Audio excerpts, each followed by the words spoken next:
மீண்டும் தொடரலாம் ஐயா. சரி, வணக்கம், அனைவரும் நன்றி. வணக்கம் ஐயா. வணக்கங்க ஐயா. வணக்கங்க ஐயா. வணக்கம் சார்.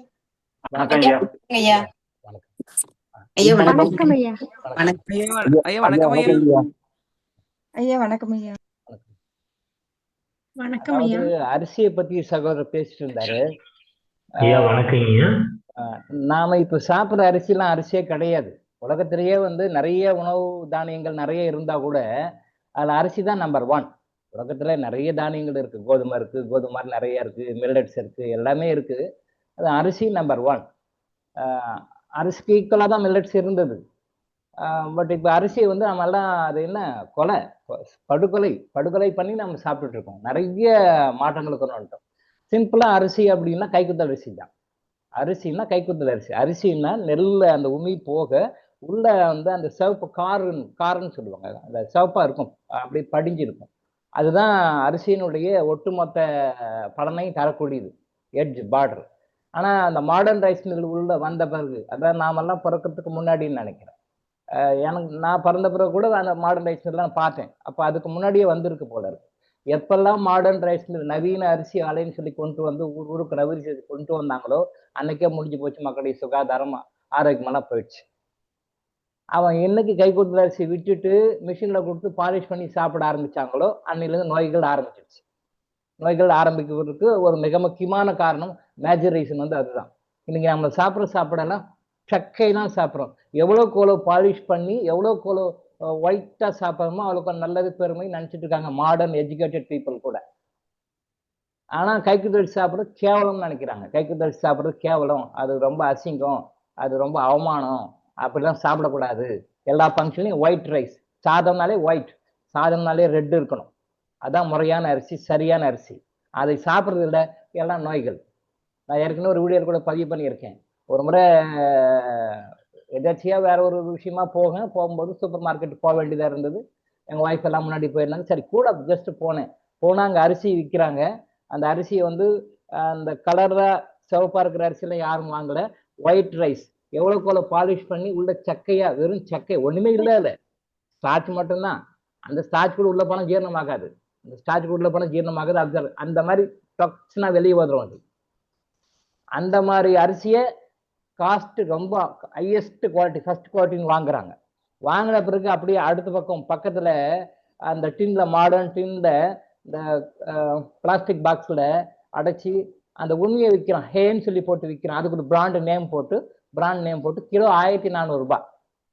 கிலோ 1400 ரூபாய் தவிடு. இங்கே பாலிஷ் பண்ணானே அந்த தவிடு பக்கத்தில் வைக்கிறான். நானும் பார்க்குறேன். ஒருத்தர் வராரு, அதுமா ஐடி பீப்புளாக இருக்கும்னு நினைக்கிறேன். ஐடியில் வேலை செய்யறோம். பார்க்கும்போதே தெரியுங்களே இவங்க ஐடியில் வேலை செய்கிறாங்க. அது மாதிரி பந்தால வராரு. இந்த அரிசி ஒரு 5 கிலோ, அது பேக்கெட்டு தான், பிளாஸ்டிக் கவர்லேயே ஏதோ கவரில் போட்டேன், துணி கவர் 5 கிலோ பேக்கெட்டு. பட் மேலே சிம்பிளாக பிளாஸ்டிக்லேயும் இருக்குது. அதை வாங்குறாரு. பிளாஸ்டிக் கவரில் இருக்கிற அரிசி வாங்குறாரு. மகா மட்டமான அரிசி, பாலிஷ் போன அரிசி, அதையும் வாங்குறாரு. அதை வாங்கிட்டு அடுத்த பில் போடுற இந்த ஹே பவுடர் சொல்றாரு இல்லையா, அதை தவிடு வாங்குறாரு. அது 1400 ரூபாய் அரை கிலோ. 1400 ரூபாய் அரை கிலோ, அதையும் வாங்குறாரு. இந்த அரிசி 100 ரூபாய் கூட வச்சுக்கோங்க. 5 கிலோ 500 ரூபாய். 1 கிலோ 100 ரூபாய்னா 5 கிலோ 500 ரூபாய். இந்த அரிசி வாங்குறாரு. இந்த அரிசி கூட இதிலிருந்து எடுத்த தவிட தண்ணி டப்பால 1400 ரூபாய் அரை கிலோன்னு வாங்கி ஸ்டைலா போட்டு போறாரு. இது என்ன சொல்லுவீங்க? இது நேச்சுரலா கைக்குத்தல் சாப்பிட்டா என்ன? அதே 100 ரூபாயை கூட வச்சுங்க. இது ரொம்ப பாலிஷ் பண்ண அரிசி. அது பாலிஷ் பண்ணாம இருந்தா அதுல 50% ரேட்டுக்கே கொடுக்கலாம். 50 ரூபாய் கிலோ. 50 ரூபாய்னா 250 ரூபாய் அரிசி. அது 10 கிலோ 50 ரூபாய் கூட வச்சுக்கோ. 50 வச்சுக்கலாமா? ஒரு அப்ராக்சிமேட்டா வச்சுக்கோங்க. ஒரு 50 ரூபாய் 10 கிலோ அரிசி, 500 ரூபாய் அரிசி. 500 ரூபாய் அரிசியில என்ன கிடைக்குமோ அதை 1000 ரூபாய் கொடுத்தோம். கிலோ 100 ரூபான்னு வாங்குறாரு. அப்போ 100 ரூபாய் கொடுத்து வாங்கி டபுள் அமௌண்ட்டை கொடுத்து வாங்கிட்டு பிளஸ் அந்த தவிடு எடுத்து தவிட 1400 ரூபாய் கிலோன்னு சொல்லி எடுக்கிறாரு. இது எங்க போய் சொல்லுதுங்க? படிச்ச முட்டான்னா அதை விட நம்ம சொல்றதுக்கு வேற வார்த்தை என்ன இருக்கு? இதை விட கேளுங்க சொல்றதுக்கு வார்த்தையே இல்லை. லோக்கல் லெவலில் தான் சொல்லணும். இப்படிதான் நம்ம எல்லாரும் பண்ணிட்டு இருக்காங்க. எவ்வளவு கொலை ஒயிட்டு அவ்வளோ கொலை வாங்குறோம். எவ்வளவு கொலை சிவப்பா இருக்கோ இயற்கை டைம் விட்டுறோம். நோய்கள் வரலன்னா என்ன பண்ணும்? நீங்க என்னதான் சாப்பிட்டாலும் சித்தர்கள் சொல்லியிருக்காங்க பாருங்க, உணவே மருந்து, மருந்தே உணவு. நம்ம என்னதான் மருந்து அந்த யோகா இந்த யோகா அந்த எக்ஸசைஸ் இந்த எக்ஸசைஸ் அப்படி பண்றேன் இப்படி பண்றேன் பாருங்க பக்கத்து நடக்கு பாருங்க வேடிக்கை நடக்கும். யாரா டென்ஷனா இருந்தாங்க பார்த்தா நமக்கு நமக்கு அப்படியெல்லாம் சிரிப்பு வரும். பார்த்தா ஒருத்தர் நடக்கிறாரு கையை பிடிச்சிக்கிறாரு, கையை இப்படி கீழே பிடிச்சிக்கிறாரு, காலை ஒருத்தர் பின்னால் பிடிச்சிக்கிறாரு, அப்படியே அப்படியே தேடிட்டு போறாரு, நல்லாதான் இருக்கிறாரு. பின்னால் ஒரு கோச், அவருக்கு ஒரு 20,000 ரூபாய் சம்பளம், இவரு கையை கீழே அப்படியே என்ன கால்நடைகள் மாதிரி அப்படியே தாவிட்டு போறாரு, பின்னால காலை அவர் பிடிச்சின்னு வர்றாரு, 2 கையில போறாரு, அப்ப திருப்பி இறக்கி விடுறாங்க, திருப்பி ரிவர்ஸ் வர்றாங்க. நடக்குது, இப்போ நடக்குது 10 நிமிஷம். கடவுளே, இதெல்லாம் எங்க போய் சொல்றது? அப்படியே போறாரு, அப்புறம் திருப்பி அப்படியே ரிவர்ஸ் வர்றாரு, அப்படியே காலை பிடிச்சி மெதுவா இழுக்கிறாரு. இமேஜின் பண்ண முடியுது உங்களால? இமேஜின் தான் பண்ண, எல்லாம் பார்க்க முடியாது நேர்ல. கையை பட்டுக்கிறாரு, கையை ஊனிக்கிறாரு, பின்னாடி 2 காலை தூக்கிக்கிறாங்க, பின்னாடி அந்த கோச் தூக்கிக்கிறாரு, முன்னாடி அப்படியே ஒரு 10 அடி அப்படியே போகும், கையை ஊனினே இப்படியே போறாரு. அப்புறம் போன பிறகு திருப்பி அப்படியே ரிவர்ஸ் அப்படியே மெதுவா வர்றாரு. இது என்ன எக்ஸசைஸ், என்ன இதோட பிலாசபின்னு எனக்கும் புரியல. இப்படி எல்லாம் படிச்சவங்க பண்ணிட்டு இருக்காங்க. இந்த பக்கத்துல இப்போ நடக்குது. இந்த மாதிரிலாம் நம்ம எல்லாம் பண்ணலாம் செய்யறோம். ஆனா சாப்பாட்டுல விட்டுறோம். சாப்பாடு சரியா சாப்பிடாம நீங்க எந்த யோகா, எந்த பிராணம், எந்த மூச்சு பயிற்சி, எந்த எக்ஸசைஸ், என்னன்னா ஜிம்மு, என்ன எக்ஸசைஸ் பண்ணாலும் சாப்பாடு உங்களுக்கு சரியில்லைன்னா முடிஞ்சு போச்சு கதை.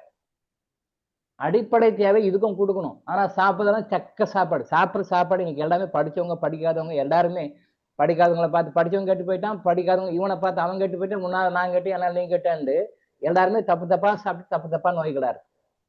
ஒரு காலத்துல நகரங்கள்ல, நடுத்தரமான நகரங்கள்ல இருந்த நோய்கள்லாம் இப்ப சர்வசம் கிராமத்துல இருக்கு, கிராமங்கள்ல இருக்கு.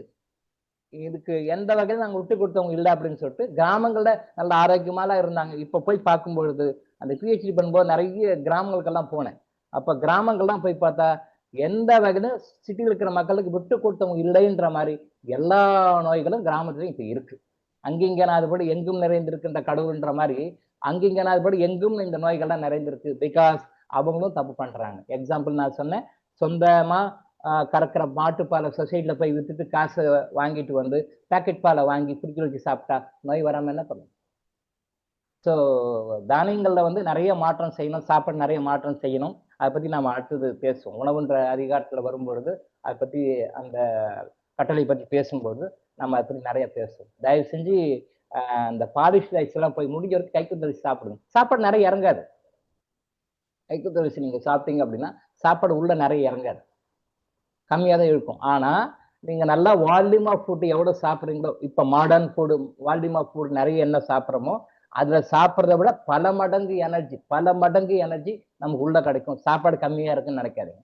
பட் அந்த சத்து கம்மியா இருக்கனாலதான் மற்ற சாப்பாடு நிறைய சாப்பிட்றோம். அப்ப நிறைய சாப்பிடும்போது வயிற்றுக்கு ஒர்க்லோடு ஜாஸ்தி ஆகும். ஏற்கனவே 2 டைம் தான் சாப்பிடணும், வேற வழிதான் 3 வேளை சாப்பிட்றோம். சரி, ஓகே, சத்து குறைஞ்சி போய் சாப்பாட்டு அந்த 3 வேளை சாப்பாடும் ஓவர்லோடு கொடுக்குறோம். நீங்க அதே மில்லட் சாப்பாடோ, மில்லட் எடுத்துக்கோங்க, இல்ல கைக்குத்தல் அரிசியில செஞ்ச சாப்பாட்டையோ நீங்க சாப்பிட்டீங்கன்னா குறைஞ்சபட்சம் ஒரு பாதிக்கு பாதி குறைஞ்சிடும். வால்யூம் ஆஃப் ஃபுட் அளவு எடுக்கிறீங்களா அது குறைஞ்சிடும். அப்போ வால்யூம் ஆஃப் ஃபுட் குறையும், ஆனா அது சேர்ந்து எனர்ஜெட்டிக்கா இருக்கும். அந்த எனர்ஜி வந்துடும் உங்களுக்கு பாடிக்கு. உங்களுக்கு என்ன எனர்ஜி வேணுமோ அந்த எனர்ஜி வந்துடும். அது வால்யூம் ஆஃப் ஃபுட் குறைஞ்சிடும். அப்ப 50% வால்யூம் குறையும் போது அப்ப ஜீரண மண்டலத்துக்கு வேலை குறையுதானே. அப்ப ஜீரண மண்டலத்துக்கு வேலை குறையுது அப்படின்னும் போது ஆரோக்கியமா இருக்கும் தானே. எஸ், அப்படிதான் விரதமெல்லாம் ஏன் கொண்டு வராங்க? அந்த ஜீரண மண்டலத்துக்கு ரெஸ்ட் கொடுத்து அதை ரெஸ்டரேஷன் பண்ணிக்கிறதுக்கு, ரிஜுவினேட் பண்ணிக்கிறதுக்காக தான் விரதம் கொண்டு வராங்க. எல்லா மதங்களையும் விரதம் இருக்கு இல்லையா?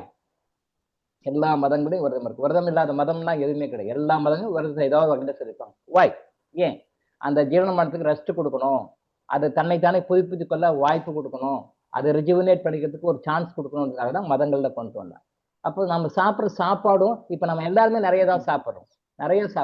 அப்ப நிறைய சாப்பிடும்போது சத்தற்ற சாப்பாடு சாப்பிட்றோம். சத்து இல்லாததுக்காக நிறைய ஒண்ணு கேட்குது. அது வால்யூம் ஆஃப் ஃபுட் நிறைய கொடுக்குறோம். அதனால ஜீரண மண்டலம் ரொம்ப சோர்வடைஞ்சிடுது, சீக்கிரம் வீக் ஆயிடுது. அதனால நம்ம நிறைய நோய்களால் பாதிக்கப்படுது. அப்போ இந்த மாதிரி கைக்குத்தல் அரிசி, சத்தான உணவுகள், மில்லட்ஸ், அது மில்லட் சாப்பிட்றது நிறைய தப்பு பண்றாங்க. அதை பத்தி நம்ம சொல்லிக் கொடுப்போம் எப்படின்னு சொல்லி கொடுப்போம். மில்லட் சாப்பிட்ற இப்ப நீங்க நினைக்கிற மாதிரி அவங்க இப்படி மில்லட் சாப்பிடும்போது பாடி ஹீட் ஆகும். அந்த ஹீட்டை கவுண்டராக்ட் பண்ண மாதிரி கூட உப உணவுகள் அடிஷனலா வேற உணவுகள் சாப்பிடணும். மோர், தயிர் இந்த மாதிரி கூலிங்கான ஐட்டம்லாம் சாப்பிடணும். பட் அதை யாரும் நிறைய பேர் சாப்பிடுறது இல்லை. மில்லட் மட்டும் சாப்பிடுறாங்க, ஹீட் ஆகுது, வேற பிரச்சனைகள்லாம் வருது. மில்லட் உணவை கூட அது யாரும் சொல்றது இல்லை. நம்ம அந்த உணவை பத்தி சொல்லுவோம். மில்லட் உணவு சாப்பிடும்போது எப்பயுமே யாரு சாப்பிட்டாலுமே கூட வந்து மோர், தயிர் இந்த மாதிரி குளிர்ச்சியான ஐட்டம் கொஞ்சம் சாப்பிடணும். அப்ப மோர், தயிர் குளிச்சா சாப்பிடணும் சார், எங்களுக்கு கோல்டு ப்ராப்ளம் இருக்கு, சைனஸ் ப்ராப்ளம் இருக்கு, வீசிங் ப்ராப்ளம் இருக்கு அப்படின்னா அவங்க எப்படி சாப்பிடணும் சில டிப்ஸ் எல்லாம் கொடுப்போம். சாப்பிட்டோம்னா அப்போ அந்த தானிய உணவுகள், சிறுதானிய உணவுகள் சாப்பிடும்போது என்ன நன்மை கிடைக்கும், முழுசா நன்மை கிடைக்கும், வேற எந்த கெடுதலும் வராது. அது நம்ம அதுக்குண்டான அந்த விஷயங்கள் டிப்ஸ் எல்லாம் நம்ம கொடுப்போம். ஸோ சத்தான உணவு சாப்பிடும்போது தேவையற்ற அடிஷனலாக உணவு சாப்பிட தேவையில்லை. அடிஷனலாக உணவு சாப்பிடாததுனால ஜீரணமன்றத்துக்கு நல்ல ஓய்வு கிடைக்கும். அது எப்பயுமே ஆரோக்கியமா இருக்கும். இப்போ நம்ம அதையும் கெடுத்து நம்ம சஃபர் ஆகிட்டு இருக்கோம். இதை பற்றி நம்ம முடக்கம் பேசணும். சரியா பண்ணும். நேற்று வந்து கொங்கண சித்தருடைய ஜெயந்தி, பிறந்த நாள். இப்போ ஒன்று கொஞ்ச நேரத்தில் முடியுது, இன்னொரு 1/2 hour வரைக்கும் இருக்கு அந்த நாள். அவர் பிறந்த நட்சத்திரத்துடைய நாள் வந்து இப்போ முடியுது. நேற்றுலேருந்து இன்னைக்கு வரைக்கும், இன்னைக்கு அதனால தான் கொஞ்சம் லேட் ஆச்சு, வந்த வரைக்கும் நிறைய பிளஸ்ஸிங் கொடுத்தாரு. கொங்கணவர் யாரு அப்படின்னா திருப்பதி கோயில்ல வந்து அந்த தனாகர சக்கரத்தை பிரதிஷ்டை பண்ணவர் அவர் தான். கொங்கண சித்தர் தான் திருப்பதி வெங்கடாஜபதி கோயில்ல அந்த தனாகர சக்கரம் அப்படின்னு சொல்லிட்டு ஒரு சக்கரத்தை வந்து நிர்மாணம் பண்ணி அதை எனர்ஜைஸ் பண்ணி பிரதிஷ்டை பண்ணவர் அவர் தான். அந்த சக்கரத்துக்கு அவர் கொடுத்த பவர் தான் இன்னைக்கு பிச்சைக்காரன் வந்து கோட்டீஸ்வரர் வரைக்கும் கொண்டு போய் பணத்தை கொடுக்குறான். அந்த இடத்துல போய் பணத்தை கொட்டுறான். பிச்சைக்காரன் முதல் கொண்டு அவன் கலெக்ஷன் ஆனது, அவன் கலெக்ஷன் ஆன காசை கூட திருப்பதி ஏடு மகையான், ஏடு கொண்ட பகவான் அப்படி சொல்லிட்டு கொண்டு போய் நாங்கள் உண்டியில போடுறான். அவர் வந்து பெரிய கோட்டீஸ்வரன் வந்து எல்லாரும் கொண்டு போய் தெரிஞ்சு தெரியாம சொல்லி சொல்லாம பப்ளிக்கா ரகசியமா நிறைய வகையில் அங்கே போய் பணம் கொட்டுறதுக்கு காரணம் அந்த வெங்கடாஜபதிக்கு அடியில் அந்த இடத்துல பிரதிஷ்டை பண்ணி கொங்கண சித்தர் வந்து பிரதிஷ்டை பண்ணி வச்ச அந்த தனாகர சக்கரம் தான். அந்த சக்கரத்தை உருவாக்கணும் தான் கொங்கண சித்தர். அவரு பணம் வந்தும் இன்னும் கடங்காரனாவே இருக்கிறாரு, குபேனுக்கு பணம் கூட, அது அவர் சப்ஜெக்ட், அது வேற. வெங்கடாஜபதி இன்னமும் கடங்காரனாவே இருக்கிறாரு, குபேனுக்கு இன்னும் கடன் தீர்த்து கிளியர் ஆகலை, என்ஓசி இன்னும் வாங்கலை குபேரங்கிட்ட இருந்து அப்படின்னா அது வேற சமாச்சாரம், அது சப்ஜெக்ட் வேற. ஒன்னும் என்ஓசி கொடுக்கல, இவரும் வாங்கலை, இன்னும் கொடுத்துட்டே இருக்கிறாரு, அவரும் வாங்கிட்டே இருக்கிறாரு, அது வேற சப்ஜெக்ட். பட் அங்க வருதா இல்லையா, வர வைக்கிறவர் வந்து கொங்கண சித்தருடைய சக்கரத்துல வேலை தான். அப்பேற்பட்ட கொங்கண சித்தர் அந்த சக்கரங்களை நமக்கும் அவர் கொடுக்குறாரு, ரெடியா இருக்கிறார். ஆனா வாங்க நாம தயாராக்கம்னா இல்லை. நேற்று பொதுவா இதுக்கு முன்னாடி சித்தர்கள்லாம் வந்தாங்கன்னா பொதுவா ஜென்ரலா ஹீல் பண்ணுவாங்க, நல்லா பண்ணுவாங்க. நேற்று என்ன சிஸ்டம் மாத்திட்டாங்க அப்படின்னா யார் யாருக்கு என்ன கொடுக்கணுமோ அப்படி கொடுக்கணும்னு மாத்திட்டாங்க. ஃபார் எக்ஸாம்பிள் இப்ப பந்தியில வைக்கிறோம், திருமண பந்தி இருக்கு, எல்லாரும் சாப்பாடு, எல்லாரும் எல்லா இடத்துலையும் எல்லாரும் வச்சிருவாங்க. அவங்க நிறைய பேர் சாப்பிடுவாங்க, நிறைய பேர் சாப்பிட மாட்டாங்க, விட்டுடுவாங்க, வேஸ்ட் பண்ணிடுவாங்க. இப்போ என்ன சிஸ்டம் கொண்டு வந்துட்டாங்கன்னா அதே பந்தி தான் பஃபே சிஸ்டம் மாதிரி கையேந்த வைக்கிற, பைபே சிஸ்டம் மாதிரி போய் கையேந்தி எனக்கு கொடுங்க உனக்கு கொடுங்கன்னு சொல்லி கையேந்தி பிச்சை எடுக்க வைக்கல, அப்படி இல்லை. பட் அதே பந்தியில ஒருத்தரா வராங்க, உங்களுக்கு என்ன வேணும் நீங்க கேட்குறீங்க, எனக்கு இட்லி வேணும், பூரி வேணும், சப்பாத்தி வேணும், உங்களுக்கு என்ன வேணுமோ அதை கொடுக்குறாங்க. ஒன்று. ரெண்டாவது உங்க கெப்பாசிட்டி என்னன்னு பார்த்து கொடுக்குறாங்க. இப்போ நீங்க 4 இட்லி வேணும் எனக்கு கொடுங்க அப்படின்னா 4 இட்லிலாம் வேஸ்ட், நீ சாப்பிட மாட்டேன், 2 இட்லி வைக்கிறாங்க. எனக்கு 4 பூரி வைங்க அப்படின்னு நீங்க சொன்னீங்கன்னா 4 புள்ள நீ சாப்பிட மாட்டேன், 2 தான் நீ சாப்பிடுவேன், 2 வைக்கிறேன். இன்னொருத்தர் போறாங்க, அப்படியே போறாங்க, எனக்கு வந்து இடியாப்பம் தான் வேணும், இடியாப்பம்லாம் நீங்க சாப்பிடாத, நீ இது சாப்பிடுன்னு சொல்லிட்டு வைக்கிறாங்க. காய்கறி சாப்பிடுது, இடியாப்பம் வேணாம் சாப்பிடு. அப்ப யார் யாருக்கு என்ன வேணுமோ அதை வந்து கரெக்டா கேட்டு கேட்டு வைக்கிறாங்க. அந்த சிஸ்டம் நேற்று இம்ப்ளிமெண்ட் பண்ணுங்க. நேற்று இருந்து இப்போ முறையிருக்கும் பார்ட் அப்பப்ப ஒரு கிட்டத்தட்ட 18 டைம் வந்து பிரேக் விட்டு மாற்றி வந்து அந்த நிறைய விஷயங்களை கொங்கண சித்தர் வந்து கொடுத்துட்டு போனார், இன்க்ளூடிங் மணி. இதை வந்து எப்படி கொடுத்தாரு அப்படின்னு சொல்லி சொன்னா நிறைய கேட்டகரைஸ் பண்ணாங்க. 64 வகைகளாக பிரிச்சிருக்காங்க. இதுக்கு முன்னாடி ஜென்ரலா கொடுப்பாங்க. இப்போ நேற்று கொங்கண சித்தர் வந்த பிறகு எல்லாம் சித்தருடைய ஆசீர்வாதத்தோட 64 வகைகளாக பிரிச்சாங்க. யாரெல்லாம் கிளாஸ்க்கு ரெகுலரா வராங்க ஒரு குரூப், யாரெல்லாம் கிளாஸ்க்கு ரெகுலரா வராங்க ஆனா நான் பேசுறது மட்டும் கேட்குறாங்க, மற்றவங்க பேசுறது கேட்கறது இல்லை, அது ஒரு குரூப். யாரெல்லாம் வராங்க மீட் பண்ணி வச்சுட்டு நான் வரும்போது மட்டும் கேட்குறாங்க, மற்றவங்களெல்லாம் யாருக்கு பேசுறது கேட்கறது இல்லை, அது ஒரு குரூப். யாரெல்லாம் வராங்க பாதியிலே கட் பண்ணிட்டு போயிடுறாங்க, அவங்க ஒரு குரூப். யாரெல்லாம் பாதியில வந்துட்டு கேட்டுட்டு இருக்கிறாங்க, அவங்க ஒரு குரூப். இப்படி எல்லாம் குரூப்பா அப்படி பிரிக்கிறாங்க. சகோதரர் குமார் அவங்க பேரனை கொண்டு வந்தார் கிளாஸ்க்கு, சகோதரி ஜெகஜோதி வந்து குழந்தைய கொண்டு வந்தாங்க கிளாஸ்க்கு, அவங்களுக்கு கூட எனர்ஜி கொடுத்தாங்க. அந்த குழந்தை பாருங்க, அந்த பேரன் பாருங்க, எவ்வளவு லக்கி பீப்புள். சகோதரர் பேரனை கூட்டு வரா கிளாஸ்க்கு, அந்த பேரனுக்கு எனர்ஜி போகுது. ஜெகஜோதி சகோதரி அவங்க கை குழந்தைய கூட்டு வராங்க, அந்த கை குழந்தைக்கு எனர்ஜி கொடுக்குறாங்க. அந்த குழந்தைலாம் எவ்வளவு லக்கி பாருங்க, இந்த குழந்தைங்களாம் எவ்வளவு லக்கி பீப்புள், அந்த எனர்ஜி கொடுக்குறாங்க. ஸோ வர்றவங்க எல்லாருக்குமே கொடுக்குறாங்க. யார் யார் வராங்க, யார் யார் போறாங்க, என்ன அப்படின்றத கரெக்டா பார்த்து கரெக்டா கொடுத்தாங்க. அந்த சிஸ்டம் நேற்று வந்து கொண்டு வந்தாங்க. யாரெல்லாம் பண்ணிட்டு இறைக்கட்டளை ஃபாலோ பண்றாங்க, யாரெல்லாம் சில இறைக்கட்டளை ஃபாலோ பண்ணாங்க, சில இறைக்கட்டளை ஃபாலோ பண்ணல, சில இறைக்கட்டளை யார் ஃபாலோ பண்றாங்க, சில இறைக்கட்டளை யாரும் ஃபாலோ பண்ற, யார் யார் எவ்வளவு பர்சன்டேஜ்ல கொண்டு வராங்க அப்படின்னு சொல்லிட்டு எல்லாமே கேட்டகரைஸ் பண்ணிட்டாங்க. கிளாஸ்க்கு வர்றது வந்து கேட்கறது வந்து அதை யார் எவ்வளவு ஃபாலோ கேட்கறவங்க எத்தனை பேர் கேட்கறாங்க, அதை ஃபாலோ பண்றாங்க எவ்வளவு பேர் ஃபாலோ பண்றாங்க, எவ்வளவு பேர் அதை வந்து லைவ்ல ரியல் லைஃப்ல அப்ளை பண்றாங்க, யாரெல்லாம் சேரிட்டி பண்றாங்க, யாரெல்லாம் எவ்வளவு தர்மம் பண்றாங்க, எவ்வளவு தானம் பண்றாங்க, யாருக்கு பண்றாங்க, எந்த மாதிரி பலனை எதிர்பார்த்து பண்றாங்க, பலனை எதிர்பார்க்காம இப்படி பண்றாங்க, எல்லாமே கேட்டகரைஸ் பண்ணிட்டாங்க. ஃபுல்லா கேட்டகரைஸ் பண்ணி கிட்டத்தட்ட 18 டைம் கேப் விட்டு வந்து எல்லாருக்கும் அந்த பிளஸிங் கொடுத்தாங்க. ஜஸ்ட் இப்போ நான் இங்க வர்றதுக்கு ஒரு 15 நிமிஷம் முன்னாடி தான் முடிஞ்சது. அவங்க கொடுக்க ரெடியா இருக்காங்க, நீங்க தான் வாங்கிக்கணும். பட் இது வந்து ஒட்டுமொத்தமா எல்லாருக்கும் நிறைய கொடுத்தா நிறைய வேஸ்ட் பண்றாங்க, யூஸ் பண்ண மாட்டாங்க. இதோட வேல்யூ வந்து அவங்களுக்கு புரியல தெரியலன்றதுக்காக இப்ப என்ன பண்றாங்க, அந்த எனர்ஜி உங்களுக்கு கொடுக்குற எனர்ஜி வேற யாருக்காக கொடுக்கலாம். ஒரு வால்யூம் ஆஃப் எனர்ஜி அப்படின்னு வச்சுக்கோங்களேன், ஒரு யூனிட், ஒரு 1000 யூனிட் வச்சுக்கலாம். 1000 யூனிட் வேஸ்டா பண்றாங்க போது உங்க 400 தான் கெப்பாசிட்டி, 400 மட்டும் கொடுத்து மிச்சம் 600 வேற யாருக்கெல்லாம் கொடுக்கலாம், வேற யாருக்கா மாத்தி கொடுக்கலாம் அப்படின்னு சொல்லிட்டு நேற்றுல இருந்து அந்த சிஸ்டத்தை மாத்தி எல்லாருக்கும் கொடுத்துருக்காங்க. அவங்கவுங்க கிரேடுக்கு தகுந்த மாதிரி, அவங்க வச்சிருக்கிற பாத்திரத்துக்கு தகுந்த மாதிரி. பாத்திரம் மருந்து பிச்சை விடு, ஒரு பழமொழி இருக்கு இல்லையா, பாத்திரம் மருந்து பிச்சை விடு. பிச்சை போறது கூட பாத்திரத்தை பார்த்து போடணும். அதை பத்தி பின்னாடி விளக்கமா ஏற்கனவே பேசியிருக்கிறோம், அதை பத்தி இன்னும் விளக்கமா சொல்லுவோம். சும்மா எனக்கு மனசு இருக்குது உங்கள்கிட்ட பாத்திரம் இந்தா புடின்னு போடுறது, அது சரியான தர்மம் இல்லை, சரியான தானம் இல்லை. அதை பார்த்து போடணும். அது பெரிய சப்ஜெக்ட், அதை பத்தி கிளாஸ் எடுத்தாலே ஒரு 10 கிளாஸ் எடுக்கலாம். பாத்திரம் மருந்து பிச்சை இடு, தர்மத்துல அதை பத்தி நிறைய பேசியிருக்கு. இன்னும் கொஞ்சம் பெண்டிங் இருக்கு, அதுக்குள்ள வேற சப்ஜெக்ட் வந்தாலும் கொஞ்சம் லேட் ஆகிப்போச்சு. தர்மத்துல அது நிறைய இருக்கு. ஸோ அதில் பாத்திரம் மருந்து பிச்சை இடு, அந்த பாத்திரம் என்ன, அதனுடைய கெப்பாசிட்டி என்ன, அந்த பாத்திரத்தை வச்சிருக்கிறோம் என்ன கெப்பாசிட்டி, அதை பார்த்து பிச்சை போடுன்னு அர்த்தம். நம்ம நினைச்ச மாதிரி நினைச்சவங்களுக்குலாம் கொடுக்கக்கூடாது. அந்த மாதிரி யார் யார் எப்படி தர்மம் பண்றீங்க, யாருக்கு கொடுக்குறீங்க, என்ன காரணத்துக்காக தர்மம் பண்றீங்க, என்ன எதிர்பார்ப்போட தர்மம் பண்றீங்க, தானம் பண்றீங்க, உங்களுக்கு பின்னாடி அதோட அண்டர்ஸ்டாண்டிங் என்ன இருக்கு, என்ன எதிர்பார்க்குறீங்க, உங்களுக்கும் கடவுளுக்கும் என்ன வந்து பார்கெயின் அக்ரிமெண்ட்டோட நீங்க அதை செய்யறீங்க, அது எல்லாமே கேட்டகரைஸ் பண்ணி யார் யாருக்குன்னு சொல்லி பிரிச்சு 64 வகைகளாக பிரிச்சு அந்த 64 வகையான மக்களுக்கும் டிஃப்ரெண்டா ஹீலிங் கொடுத்தாங்க. அது ஜஸ்ட் இப்பதான் முடியும். ஸோ அவங்க கொடுக்க ரெடியா இருக்கிறாங்க, கொடுத்ததை நாம சரியா பயன்படுத்திக்கல யாரும் அப்படின்றதுனால அவங்களா கோட்டாவை குறைச்சி பண்ணிட்டாங்க. இப்போ வந்து இது உங்களுக்கு புரியுற மாதிரி சொல்லணும்னா, state government, central government, state கவர்மெண்ட்ல வந்து ஃபண்டு கொடுக்குறாங்க. ஃபண்டு கொடுக்கும்போது சென்ட்ரல் கவர்மெண்ட்டை சரியா யூட்டிலைஸ் பண்ணிக்கிறது இல்லை. இப்போ ஏதோ ஒரு திட்டத்துக்கு கொடுக்குறாங்க, இது அரசியல் காழ்ப்புணர்ச்சி காரணமாக, அரசியல் சுயலாபங்களுக்காக ஸ்டேட் கவர்மெண்ட் அந்த ஃபண்டை சரியா பயன்படுத்த விட்டுறாங்க. ஆடிட்ல அதை கன்ஃபார்ம் பண்ணிட்ட பிறகு சென்ட்ரல் கவர்மெண்ட் அடுத்த வருஷம் ஃபண்டு கொடுக்கும்போது என்ன பண்ணுது, ஃபண்டை ஸ்டாப் பண்ணிடுது. இது நடக்குது, நிறைய பேர் தெரியாது, மக்களுக்கு தெரியாது. ஓட்டு குத்துற மக்கள் இதெல்லாம் யோசனை பண்றதில்ல. இது என்ன மாதிரி எல்லாம் பண்றாங்கன்னு அது யாரு, நாம ஓட்டு குத்துறதுக்கு வேற கிரிட்டேரியா வச்சிருக்கோம். பட் கவர்மெண்ட்ஸ் என்ன பண்றாங்க, தப்பு பண்றாங்க, இது யாருக்கும் தெரியுது. அது நமக்கு தான் லாஸ்ன்னு தெரிய மாட்டேங்குது. இவங்களுடைய சொந்த காழ்ப்புணர்ச்சிக்காக, சொந்த சுய லாபங்களுக்காக சென்ட்ரல் கவர்மெண்ட் கொடுக்குற ஃபண்டை இவங்க ப்ராப்பரா யூஸ் பண்றது இல்லை, அதை விட்டுறாங்க. கண்டுக்கு இது யாருக்கும் தெரியாது, ஆடிட்டர் ஜெனரலுக்கு தான் தெரியும். அந்த ஆடிட் ரிப்போர்ட்டை கொடுக்கும்போது சென்ட்ரல் கவர்மெண்ட் கொடுக்குற ஃபண்டை ஸ்டேட் கவர்மெண்ட் சரியா யூஸ் பண்றது இல்லை அப்படின்ட்டு என்ன பண்றாங்க, கொடுத்தா மட்டும் வித்ட்ரா பண்ணிக்கிறாங்க. நீங்க பயன்படுத்துற நெக்ஸ்ட் ஃபைனான்சியல் இயர்ல அதை வித்ட்ரா பண்ணிக்கிறாங்க. அடுத்த ஃபண்ட்ல கொடுக்கும்போது அதை குறைச்சிடுறாங்க.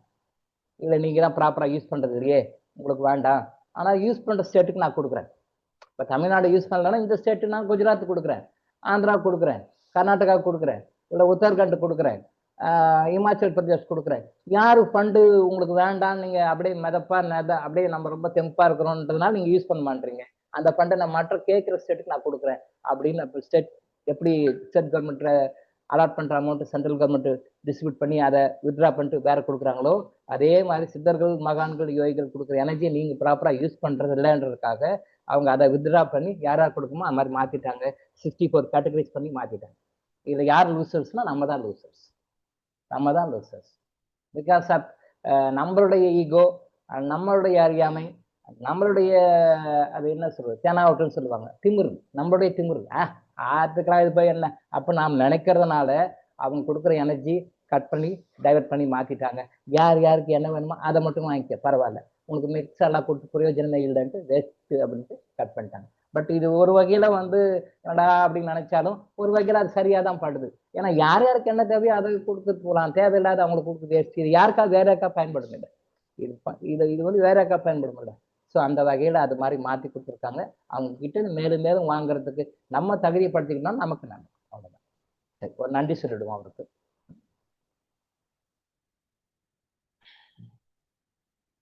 ஐயா கொங்கண சித்தர் அவர்களுக்கு வணக்கம். நாங்கள் மகிழ்ச்சியாகவும் சந்தோஷமாகவும் ஆனந்தமாகவும் இருப்பதற்கு தேவையான இறை சக்தியை எங்களுக்கு வழங்கி ஆசீர்வதித்தமைக்காக உங்களுக்கு எங்களுடைய மனமார்ந்த நன்றியை தெரிவித்துக் கொள்கின்றோம். மேலும் மேலும் உங்களிடமிருந்து இறையாசியை நல்லாசியை பெற்று நாங்கள் மேலும் மேலும் மகிழ்ச்சியுடனும் இன்பத்துடனும் சந்தோஷத்துடன் வாழ்வதற்காக எங்களை நாங்கள் மிகவும் சிறப்பாக நன்றாக எங்களை செம்மைப்படுத்திக் கொள்வோம், எங்களை தகுதிப்படுத்ததாக மாற்றிக்கொள்வோம் என்று நாங்கள் உங்களுக்கு உறுதி கூறுகிறோம். உங்களுடைய அன்புக்கும் ஆசீர்வாதங்களுக்கும் எங்களுடைய மனமார்ந்த நன்றியை தெரிவித்துக் கொள்கின்றோம். நன்றி நன்றி நன்றி.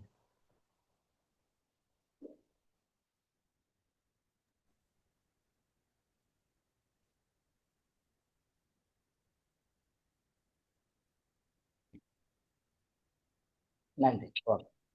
அதாவது அவங்க கொடுக்க ரெடியா இருக்கிறாங்க, நம்ம சரியா இல்லைனால அது கொஞ்சம் குறைச்சிட்டாங்க. பட் அதுக்குள்ள தகுதியுள்ளவர்களாக மாற்றி கொடுக்கிறோம், நம்ம ஒரு உத்தரவாதம் கொடுத்துருக்கோம். நாம சொல்லியிருக்கோம், இப்ப நாங்க வந்து நீங்க கொடுக்குற எனர்ஜியை நாங்க வாங்கிக்கிறோம், நாங்க எங்களை தகுதிப்படுத்தி கொடுக்கின்றோம், உறுதி கொடுத்துருக்கோம், அவ்வளவுதான். பட் அந்த உறுதியை வந்து எந்த அளவுக்கு காப்பாத்திக்கிறோம்ன்றது வந்து நம்ம கையில தான். நம்ம கொடுத்தோம்னா எவ்வளோக்குள்ள உறுதி கொடுத்த மாதிரி நம்ம லைஃப்ல அதை வந்து கரெக்டாக ஃபாலோ பண்ணணும், நமக்கு தான் நன்மை. அவங்களுக்கு நன்மைன்றதை விட நமக்கு தான் நன்மை. அவங்களுக்கு ஒன்றும் ஆக போறது ஒன்றும் இல்லை, அவங்களால நமக்கு தான் ஆகும். ஆனால் தயவு செய்து வந்து நம்மளை தகுதிப்படுத்தி கொள்வோம், நம்ம தகுதிப்படுத்தி கொள்வோம். முடிஞ்ச வரைக்கும் அந்த 18 இறைக்கட்டளையில ஃபாலோ பண்ணும், எவ்வளவு கொள்ள முடியுமோ அவ்வளோ ஃபாலோ பண்ணா நம்ம தான் நல்லா இருக்கும். அது புரிஞ்சுக்கோங்க. நம்ம கோயில் குளம் சர்ச்சு மாஸ்க்கு எங்க போனாலும் கிடைக்காது எனக்கு, நம்ம உட்கார்ந்த இடத்துல கிடைக்கும். பாருங்க, கை குழந்தைக்கு எனர்ஜி கொடுத்துருக்காங்க, அது என்ன லக்கு, என்ன எவ்வளவு அதிர்ஷ்டம் பண்ணது பாருங்க. அது எங்க போனாலும் இந்த மாதிரிலாம் எனர்ஜி கிடைக்காது. நீங்க செலவு பண்ணி காசி யாத்திரை ராமேஸ்வர யாத்திரை இங்கே அங்கேயே போனாலும் கிடைக்காது. அது குமார் சார் பேரனுக்கு கிடைச்சிருக்கு, ஜெகஜோதி அம்மா கொண்டு வந்த அந்த சின்ன குழந்தைக்கு கை குழந்தைக்கு கிடைச்சிருக்கு. எவ்வளவு பெரிய கிரேட். அதான் இறைவன் வந்து நம்ம கொடுக்க தயாரா இருக்கிறது, அதை நாம பயன்படுத்திக்கணும், நாம தகுதியா இருக்கணும், தகுதி உள்ளவர்களாக இருக்கு. பார்த்துக்கலாம். அதான்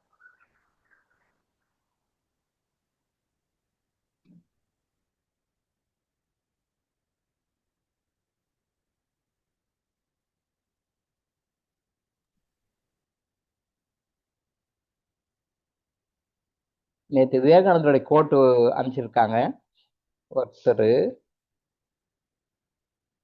விவேகானந்தர் சொன்னது, விவேகானந்தருடைய கோட் அது. என்னுடைய விதிக்கு நானே காரணமாக இருக்கிறேன். நம்ம விதிக்கு நாம தான் காரணமா இருக்கோம், வேற யாரும் நானும் நம்ம அடுத்தவங்களே கைக்க உன்னாலதான் அப்படின்றோம். ஸோ விவேகானந்தர் சொல்லியிருக்காரு, என்னுடைய விதிக்கு நானே காரணமாகின்றேன், எனக்கு நன்மையை நானே தான் தேடிக்கொள்ள வேண்டும், எனக்கு நன்மையை நானே தான் தேடிக்கொள்ள வேண்டும். இன்னொருத்தவங்க தேடி கொண்டு கொடுக்கணும், அவங்க கொண்டு கொடுக்கணும், இவங்க கொண்டு கொடுக்கணும் நாம எதிர்பார்க்கிறோம். இல்லை, நாமளே தான் தேடி கொள்ள வேண்டும். எனக்கு தீமை விளைவித்துக் கொள்பவனும் நானே தான், எனக்கு தீமை விளைவித்துக் கொள்பவனும் நானே தான். நாம தான் எனக்கு ஆப்பு நாமளே தான் வச்சுக்கிறோம், வேற யாரும் வந்து வைக்கிறது இல்லை. நமக்கு ஆப்பு நாமளே தான் வச்சுக்கிறோம். எனக்கு தீமை விளைவிக்கும் கொள்பவனும் நானே தான்.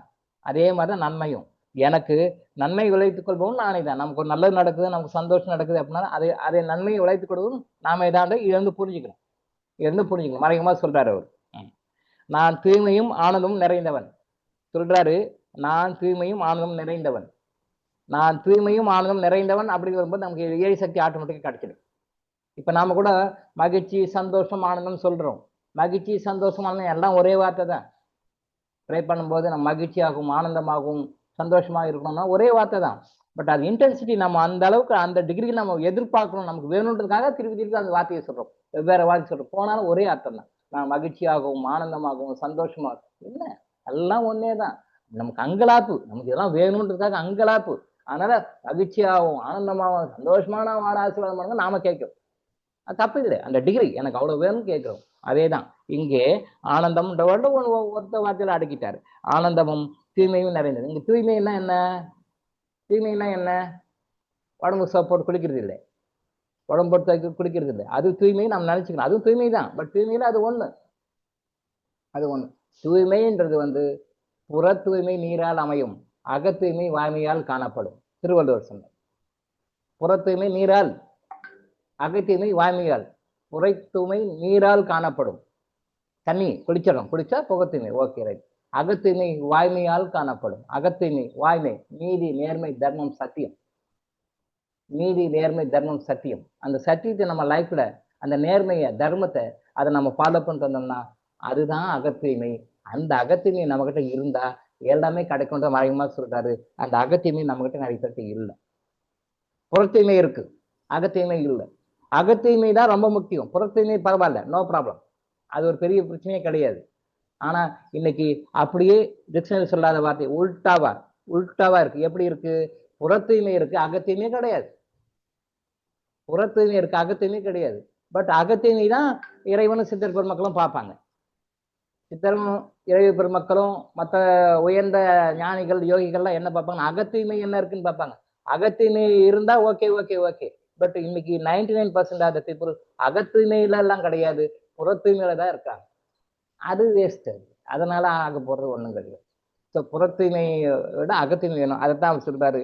நான் தூய்மை. தூய்மைன்னா எண்ணங்களுடைய எண்ணம், எண்ணங்களுடைய தூய்மை, எண்ணங்களுடைய செயல்பாடு. நம்ம என்ன நினைக்கிறோம், என்ன பண்றோன்றது மற்றவங்க யாருக்கும் தெரியும், நமக்கு தான் நம்ம மனசாட்சிக்கும் தெரியும். அந்த புற தூய்மையை விட்டுட்டு அகத்தூய்மை, நம்ம மனசு சுத்தமா இருந்தா எல்லாம் நடக்கும்ன்றதை மறைமுகமா சொல்றாரு.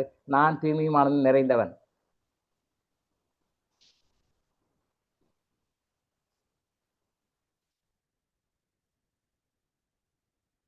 இதற்கு மாறான முடிவை வலியுறுத்தும் எண்ணங்களை நாம் ஒதுக்கி விட வேண்டும். இதற்கு மாறான, இப்ப நம்ம சொன்னமே இந்த சொன்ன விஷயத்துக்கு மாறான கருத்துக்கள், இப்ப நம்ம சொன்னமே இந்த விஷயத்துக்கு மாறான கருத்துக்கள் நம்ம அப்படிதான் நிறைய வச்சிருக்கோம். இந்த கருத்துக்களை எல்லாம் அவர் அவாய்ட் பண்ணணும்னு சொல்றாரு. அதான் சொல்றாரு, இதற்கு மாறான முடிவை வலியுறுத்தும் எண்ணங்களை, இதற்கு மாறான முடிவை வலியுறுத்தும் எண்ணங்களை நாம் ஒதுக்கி விட வேண்டும். ஒதுக்குனா என்ன ஆகும்? நம்ம நல்லா இருக்கும். ஒதுக்கலாம் என்ன, நம்ம கஷ்டப்படுவோம். சிம்பிள். இதெல்லாம் ஒதுக்கிட்டா நம்ம நல்லா இருப்போம், ஒதுக்கலைன்னா கஷ்டப்பட போறோம். அவ்வளவுதான். நல்லா இருக்குமா, கஷ்டப்பட போறோமா? அதுதான். சும்மா கோயிலுக்கு போயிட்டு நான் சாமி கும்பிட்டேன், சர்ச்சுக்கு போய் நான் ப்ரே பண்ணேன், நான் மாஸ்க்கு போய் பிரார்த்தனை பண்ணேன், அதெல்லாம் ஒன்றும் ஒர்க் அவுட் ஆகாது. உள்ள மனசு மாறிட்டா எல்லாமே ஆட்டோமேட்டிக்கா மாறிடும். ஆனா நம்ம மக்கள் இந்த புற வழிபாடுகள், புறத்துல வழிபடுறது, பூஜை பண்றது, புனஸ்காரம் பண்றது, அபிஷேகம் பண்றது, ஆராதனை பண்றது, இதுல மட்டுமே தான் கான்சன்ட்ரேஷன் பண்றாங்களே ஒழிய உள்ள அகத்து இன்னைக்கு யாரும் இம்பார்ட்டன்ஸ் கொடுக்குறதில்ல. அதைத்தான் இன்னைக்கு நேற்று கரூர் சித்தரும் நிறைய விஷயங்களை சொன்னாரு. கொங்கண சித்தரும் நிறைய சித்தருக்கு வந்திருந்தாங்க, நிறைய சித்தருக்கு வந்திருந்தாங்க. அது கொங்கண சித்தருடைய பிறந்த நாள் நேற்று, பிறந்த நாள். பட் எல்லா சித்தருக்கும் வந்திருந்தாங்க. அதில் ஒரு சித்தரும் ஒரு விஷயத்தை எஸ்டாப்ளிஷ் பண்ணாங்க நேற்று. இந்த 64 கேட்டகரிக்கும் எல்லாருமே கொங்கண சித்தர் சார்பாக எல்லாம் கொங்கண சித்தரும் கொடுத்தாரு, மற்ற சித்தரும் எல்லாமே கொடுத்தாங்க, பிளஸிங் கொடுத்தாங்க, பார்த்து கொடுத்தாங்க. 64 வகையா பிரிச்சுட்டாங்க. ஜென்ரலா கொடுக்க போய் பார்த்து பிரிச்சு கொடுத்தாங்க. அவங்க கொடுக்க ரெடி. நம்மகிட்ட எதுவும் பணம் கேட்காம, எந்த ஃபீஸும் கேட்காம, அவங்க எந்த கமிட்மெண்ட்டும் நம்ம கிட்ட வைக்காம, இதை பண்ண எனக்கு இதை பண்ணணும், இதை பண்ண எனக்கு இதை பண்ணணும், இதை பண்ணணும் அப்படின்னு சொல்லி வைக்காம, கமிட்மெண்ட் எல்லாம் எதுவும் வைக்காம அவங்க கொடுக்குறாங்க. இப்போ ஏதோ விஜய் கவர்மெண்ட் ஃபார்ம் பண்றாரு, அவருக்கு ஏதோ சீட்டு கொஞ்சம் பத்தல, வேற கட்சிக்காரங்கெல்லாம் ஏதோ டீல் பண்ணிருக்காங்கன்னு சொல்லி சொன்னாங்க. அதெல்லாம் அவங்க மந்திரி பதவி இல்லை சார், நாங்கள் அப்படி இல்லை சார், அதெல்லாம் சும்மா. அது உள்ள வேற விவகாரம் நடக்கும். அதை கமிட்மெண்ட் இருக்கும். கமிட்மெண்ட் எனக்கு இது வந்தா இப்படி பண்ணணும், இது வந்தா இப்படி செய்யணும். மந்திரி பதவி வேணாம்னா அது வேற மாதிரி சைடில் வேற மாதிரி கேட்பாங்க. ஏதாவது கமிட்மெண்ட் இருக்கும். இப்படி எனக்கு இது பண்ணணும், அதை பண்ணணும், இதை பண்ணணும், அப்படி கமிட்மெண்ட் வச்சு தான் பண்ணுவாங்க. அந்த மாதிரி கமிட்மெண்ட் சித்தர்கள் நம்மகிட்ட எதுவும் கேட்கல. அந்த மாதிரி கமிட்மெண்ட் அரசியல்வாதிகள் கேட்குற மாதிரி விஜய் கிட்ட மற்ற கட்சிக்காரெல்லாம் கேட்டுருப்பாங்க இல்லையா? அந்த மாதிரிலாம் எதுவும் எனக்கு இது வந்தால் இப்படி பண்ணணும், எனக்கு இது வந்தால் இப்படி செய்யணும், எனக்கு இது வந்தால் இப்படி செய்யணும், இப்படி பண்ணால் அவங்களுக்கு சப்போர்ட் பண்ணுவேன், இப்படி பண்ணதான் கொடுப்பேன் அப்படி சொல்லி எல்லாம் பார்கெயின் நடந்துட்டு இருக்கும் இல்லையா? அந்த மாதிரிலாம் இங்கே சித்தர்கள் நம்மகிட்ட எதுவும் கேட்கல. அவங்க நீங்களாம் நல்லா இருங்கப்பா, சந்தோஷமா இருங்கப்பா, ஆனந்தமா இருங்கப்பா, நல்லா சந்தோஷமா எல்லாம் என்ஜாய் பண்ணி அடுத்த லெவலுக்கு அந்த இறைபேரத்தை அடையுங்கப்பா, கடவுள்கிட்ட வாங்க, கடவுளை அடையுங்க அப்படின்னு தான் அவங்க சொல்றாங்க. அதுக்காக பிரதிபலனாக அவங்க நம்ம கிட்ட எதுவுமே கேட்கல. நம்ம அரசியல்வாதிகள் கேட்பாங்க இல்லையா, இப்போ விஜய் கிட்ட கேட்டிருப்பாங்க இல்லையா, எனக்கு இதை பண்ணு அது பண்ணு, அது மாதிரிலாம் அவங்க எதுவுமே கேட்கல. உங்களுக்கு நான் நல்லது பண்ணா எனக்கு இது பண்ணுங்க, நான் இதை செஞ்சா எனக்கு இது பண்ணுங்க அப்படின்னு எந்த சித்தரும் உங்ககிட்ட கேட்கல. இறைவனும் உங்ககிட்ட கேட்கல, இறைவனும் கேட்கல, சித்தர் பெருமக்களும் கேட்க மாட்டாங்க. அப்படி அவங்க கேட்டாங்கன்னா அவங்க வந்து சித்தர் பெருமக்களே இல்லை, இறைவனும் இல்லை. அப்படி கேட்குறாங்க அப்படின்னா இறைவனும் இல்லை, சித்தர் பெருமக்களும் இல்லை, எல்லாமே டூப்ளிகேட்னு அர்த்தம், எல்லாம் போலின்னு அர்த்தம். அப்படி கிடையாது. அவங்க உண்மையான கடவுள் எதிர்பார்க்கல, உண்மையான சித்தர்கள் எதையும் எதிர்பார்க்கல. அப்போ நம்ம வந்து ஊர்ல சாமி கும்பிடும்போது சாமி எல்லாம் வந்தும்போது டேய் எனக்கு கடா வெட்டுறா, எனக்கு அது பண்றா இது பண்றான்னு கேட்குற சாமின்னு நினைக்கிறீங்க நீங்க? எனக்கு இதை பண்ணு, எனக்கு அதை பண்ணு, குவார்டர் வாங்கினுவா, ஆஃப் வாங்கினுவா, எனக்கு கோழிக்கறி போடு, ஆட்டுக்கறி போடு, எனக்கு இதை படையுது அதை படையுது, இதை செய்யாது செய்யு சொல்றதெல்லாம் நீங்க சாமின்னு நினைக்கிறீங்க? சாமி கேட்கும்னு நினைக்கிறீங்க? சாமி பேரை சொல்லி இறந்து போன ஆத்மாக்கள் அந்த அது கேண்டி பிடிச்சுன்னு சொல்லுவாங்க லோக்கல்ல, ஊர்ல கேண்டி பிடிச்சுன்னு அடையுது பாருன்னுவாங்க. அந்த மாதிரி கேண்டி பிடிச்சின்னு சாப்பிடும்போது உயிர்க்க வாழ்ந்த காலத்துல கேண்டி பிடிச்சுன்னு அடையோன்னு அடங்கி சாப்பிட்டது இறந்த பிறகு அந்த அந்த வாசனை அந்த அந்த பூர்வீகன்னு வாசனை விட முடியாம இன்னொருத்தர் பாடிய உள்ள வந்து எனக்கு இது வேடா அது வேடா, இதை போடுறா அதை போடுறா அதை போடுறா, பீடி கொடுறா, சிகரெட் போடுறா, புகழ வேடா, அத்தை வாங்கடா இத்தை வாங்கடான்னு சொல்றது. நம்ம ஆளுங்க படிச்சவங்க அதை வாங்கி வாங்கி வச்சு கும்பிடுறோம், இதான் கடவுள் நினைச்சு கும்பிடுறோம். பேய்களை கும்பிட்டு கொண்டிருக்கின்றோம், பிசாசுகளை கும்பிட்டு கொண்டிருக்கின்றோம். பேய்களையும் பிசாசுகளையும் கடவுள் என்று நினைத்துக் கொண்டு கும்பிட்டு வீணா போய் கொண்டிருக்கின்றோம். படிச்சவங்களும் அப்படிதான் இருக்கிறாங்க. எந்த கடவுளாவது வந்து எனக்கு அதை வெட்டி எனக்கு கூடுறான்னு கேட்குமா? அதை கேட்கறது கடவுளா இருக்குமா? கடவுளுடைய படைப்பு தானே அது, எப்படி கேட்கும்? எனக்கு ஆடு வெட்டு கோழி வெட்டு எந்த கடவுளாவது கேட்குமா? கேட்கவே கேட்காது. அது அது சாப்பிட்டது இப்ப சொன்ன மாதிரி கேண்டி பிடிச்சி அந்த ஆத்மாக்கள் இறந்து போன ஆத்மாக்கள் பேய்கள் பிசாசுகள் சொல்றமே கந்த சஷ்டி கவச விளக்கமா சொல்லுவார் அவரு. இந்த ஆவியலகத்துல இருக்கிற ஆவிகளை பத்தி பிரிச்சு பிரிச்சு சொல்லுவாரு. கந்த சஷ்டி கவச விளக்கம் சொல்லியிருக்கும், அதை பிரிச்சு பிரிச்சு சொல்லுவாரு. அந்த மாதிரி ஆத்மாக்கள் வந்து கேட்குதுங்க.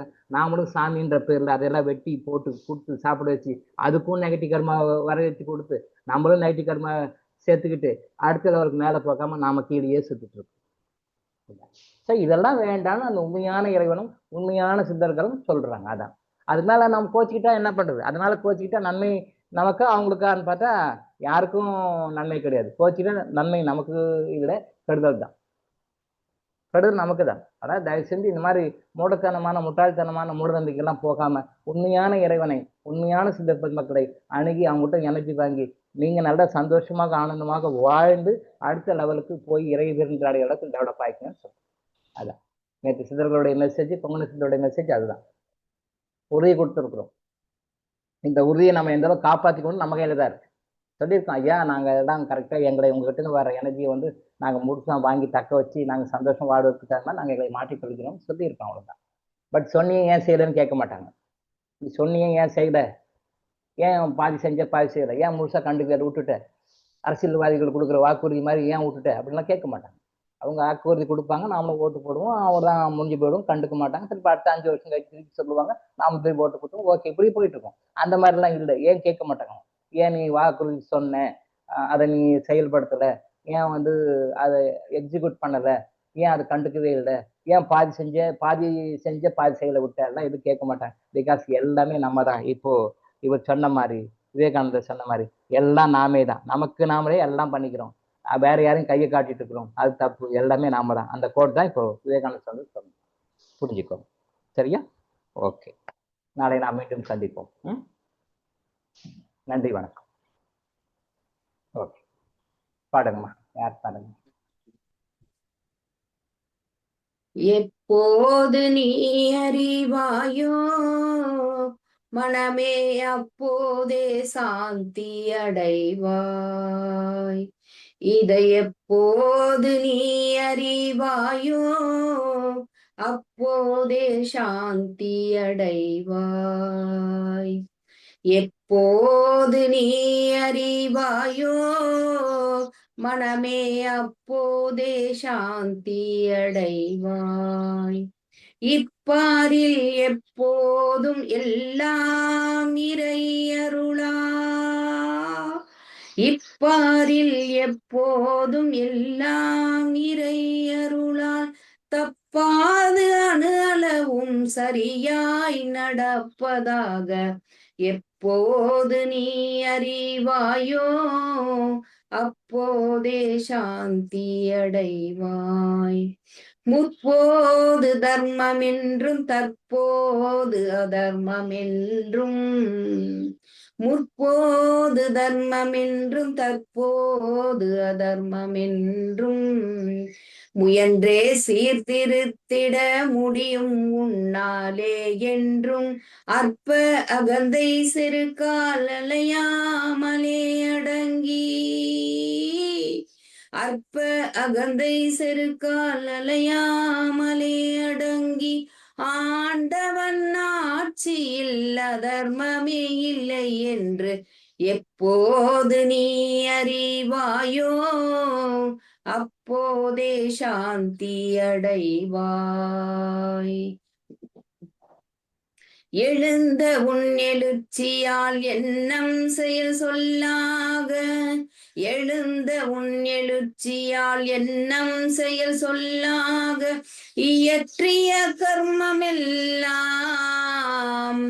எழுந்த உன் எழுச்சியால் எண்ணம் செயல் சொல்லாக, இயற்றிய கர்மமெல்லாம் இறைவனை நீங்குவதே, அலுந்தி அகமூலத்தில் அகந்தை அழிவதொன்றே,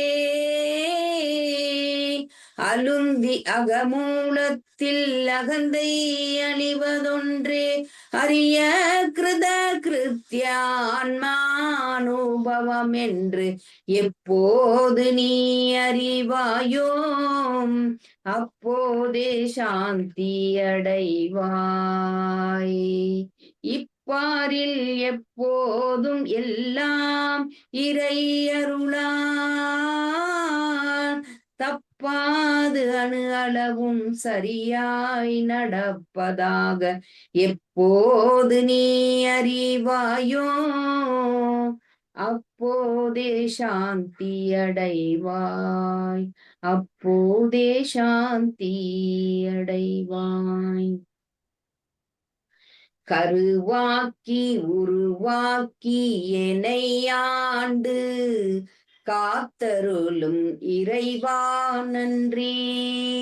எங்கும் நிறைந்தோனே எல்லையில்லாதானே, எங்கேயும் எப்போதும் என் குலம் காப்பவனே, நெஞ்சம் துணிய துணையாய் வருவாய், நேர்மறை உணர்வுகள் பெருகிட செய்வாய், உடலில் உறுதியை பெரிதாய் தருவாய், உனை உணரும் அறிவை என்னுள் அருள்வாய், சுற்றமனைத்தும் காப்பவனே, செய் தொழிலில் ஏற்றம் தருபவனே, எடுத்த செயலில் வெற்றி கொடு, என் ஆற்றல் பெருகிட அருளை கொடு. கருவாக்கி உருவாக்கி என்னை ஆண்டு காத்தருளும் இறைவா நன்றி. வல்லமை தந்து நீ வளர்ச்சி கொடு, அகத்திலும் புறத்திலும் வளர்ச்சி கொடு, வளர்ச்சி கொடு, மலர்ச்சி கொடு. நன்றிங்க ஐயா. நன்றிம்மா, நன்றி நன்றி ஐயா நன்றிங்க ஐயா. நன்றி நன்றி ஐயா. சார் அக்கா மிக்க நன்றிங்க ஐயா. நன்றி மிக்க நன்றிங்க ஐயா. ஐயா நன்றிங்க ஐயா. நன்றிங்க ஐயா. ஐயா மிக்க நன்றிங்க ஐயா. நன்றிங்க ஐயா. நன்றிங்க ஐயா நன்றிங்க ஐயா. மிக்க நன்றிங்க ஐயா. ஐயா நன்றிங்க ஐயா.